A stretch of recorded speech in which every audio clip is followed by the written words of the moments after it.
In this video, I want to talk about this Metabo HPT Framing Nailer. So right here, I have my new Metabo HPT Framing Nailer.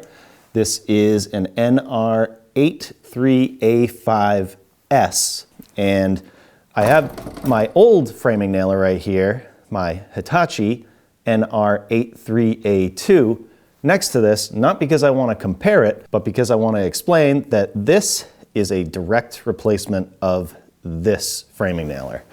This Metabo HPT, that stands for Hitachi Power Tools. The company must have gone through some branding stuff, changed things around, but it is essentially the same nailer. And I'm replacing this because this I have been using for 21 years, and it has not let me down. It has little things wrong with it. There's a bolt that's broken here. This pusher doesn't lock anymore.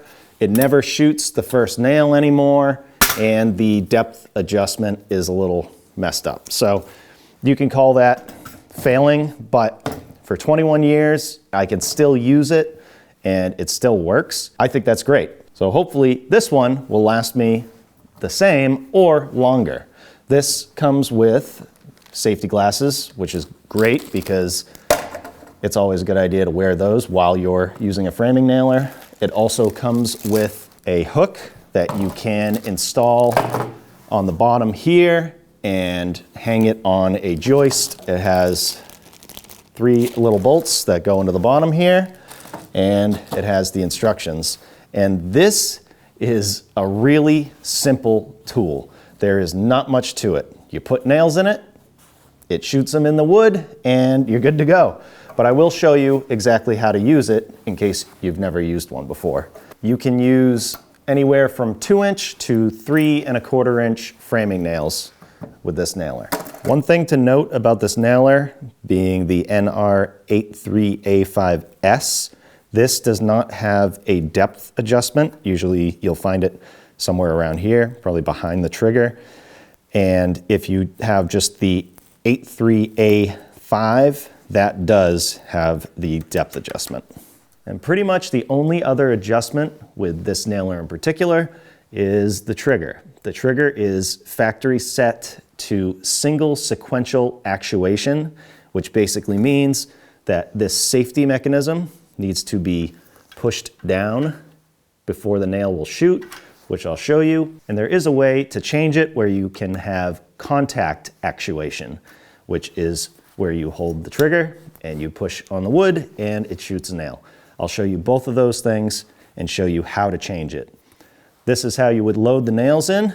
You take this lever right here and bring it all the way up like this, and it will lock in. And then we'll take some nails, and this is a 21-degree nailer. So when you're getting nails, make sure that on the box it says 21 degrees. They go behind this little piece right here, so make sure you start them here because it needs to go underneath, just like that. And then this little clip on the back, you kind of pull this up and push this at the same time, and then gently let that down. And now the nails are in, and this is ready to go. So we'll plug it in, standard air hose connection, put some safety glasses on, and show you how it works. So again, as a safety precaution, holding the trigger and bumping it is not going to work. What you have to do is hold it and then pull the trigger, and it will shoot a nail in. But I'm not a big fan of that because sometimes you just like to go ahead and go quick. So instead of this, we're going to change it so that we can do that. The very first thing you should do is always, when you're doing anything on this nailer, you need to disconnect the hose. If you get a nail jammed up or anything like that, make sure the first thing that you do is disconnect the hose. And then we can pull this up and take the nails out as well. And then on the trigger itself, there's this little pin right here at the bottom. This needs to come out.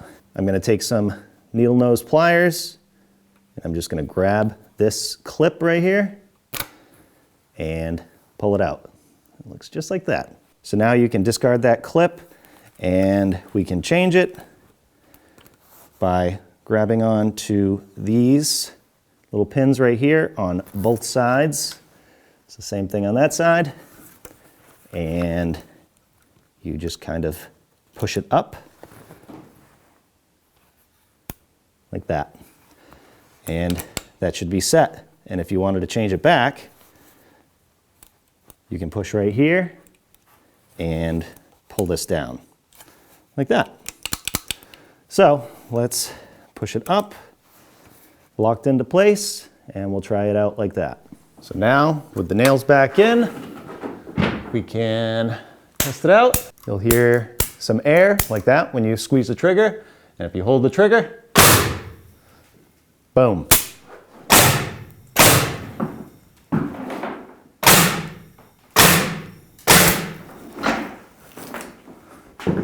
Very cool. This also does come with a new trigger for if you want to have the contact actuation. I think this is just a little smoother. It might be a little more comfortable for you. So you do have to take this apart if you wanted to change the trigger. You have to pop this rod out right here and change this out, and make sure you keep this trigger somewhere safe so you don't lose it. That is an option if you want.